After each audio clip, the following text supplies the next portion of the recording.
আমি আমার trading company বন্ধ করতে চাই। লাইসেন্স ক্যান্সেল করার আগে কি অবশ্যই ট্যাক্স ক্লিয়ারেন্স নিতে হবে?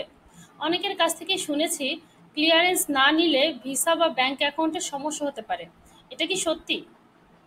ধন্যবাদ। যে উদ্যোক্তা ভাই আমাদের কাছে জানতে চেয়েছেন যে লাইসেন্স ক্যান্সেল করবেন সেক্ষেত্রে কি ভ্যাট ক্লিয়ারেন্স নিতে হবে কিনা।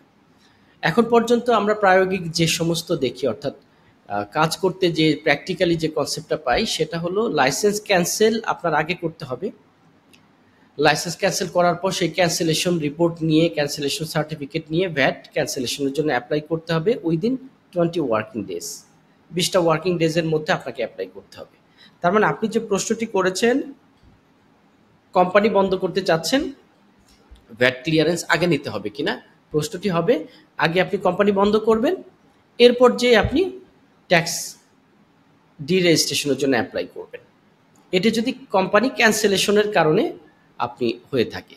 অন্য কোনো কারণ যদি হয়ে থাকে, যেমন আপনি ট্যাক্সেবল সাপ্লাই বন্ধ করে দিয়েছেন অথবা আপনার টার্নওভার নিচে নেমে এসেছে, তো সেই ক্ষেত্রে তো আর আপনি কোম্পানি বন্ধ করছেন না, আপনি শুধু তখন ট্যাক্স যে বা ভ্যাট বা এফটিএতে ডিরেজিস্ট্রেশনের জন্য অ্যাপ্লাই করছেন, তাই না?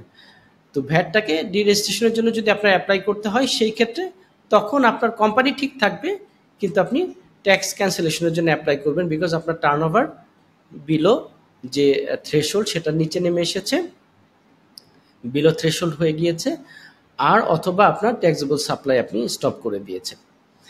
কিন্তু ক্যান্সেলেশন, লাইসেন্স ক্যান্সেলেশনের জন্য আগে লাইসেন্স ক্যান্সেল করতে হবে আপনাকে, এরপর যে আপনার ট্যাক্স বা ভ্যাট বা দুটোই আপনাকে ডিরেজিস্ট্রেশনের জন্য অ্যাপ্লাই করতে হবে। আগে তো শুধু ভ্যাট ছিল, ভ্যাট ডিরেজিস্ট্রেশনের জন্য অ্যাপ্লাই করতে হতো, এখন ভ্যাট এবং কর্পোরেট ট্যাক্স দুটোই আপনার অ্যাপ্লাই করতে হবে ডিরেজিস্ট্রেশনের জন্য। আর কখন? ভ্যাটের ক্ষেত্রে 20টা ওয়ার্কিং ডে, আর কর্পোরেট ট্যাক্সের ক্ষেত্রে আগামী 3 মাস মধ্যে আপনাকে অ্যাপ্লাই করতে হবে। যদি না করেন তাহলে কি হবে? আপনার পেনাল্টি আসবে। কেমন পেনাল্টি আসবে? নির্দিষ্ট ডেটের পর থেকে প্রতি মাসে 1000 দিরহাম করে সর্বোচ্চ 10,000 দিরহাম পর্যন্ত। এটা ভ্যাটেও আলাদাভাবে আসবে, কর্পোরেট ট্যাক্সেও আলাদাভাবে আসবে।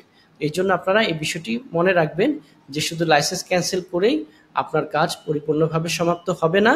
আপনাকে অবশ্যই যে সমস্ত ডিপার্টমেন্টগুলোতে এফটি এর মতো আপনার লাইসেন্সটির সাথে সংযোগ আছে, যেমন এটার সাথে আপনার লাইসেন্স ক্যান্সেলেশনের সাথে আপনার কিছু সম্পূরক রয়ে গেছে, যেটা ইমিগ্রেশন কার্ড বা এস্টাবলিশমেন্ট কার্ড, বা লাইসেন্সের সাথে আপনার ভিসা থাকতে পারে, লাইসেন্সের সাথে আপনার সম্পৃক্ত থাকতে পারে হচ্ছে লেবার।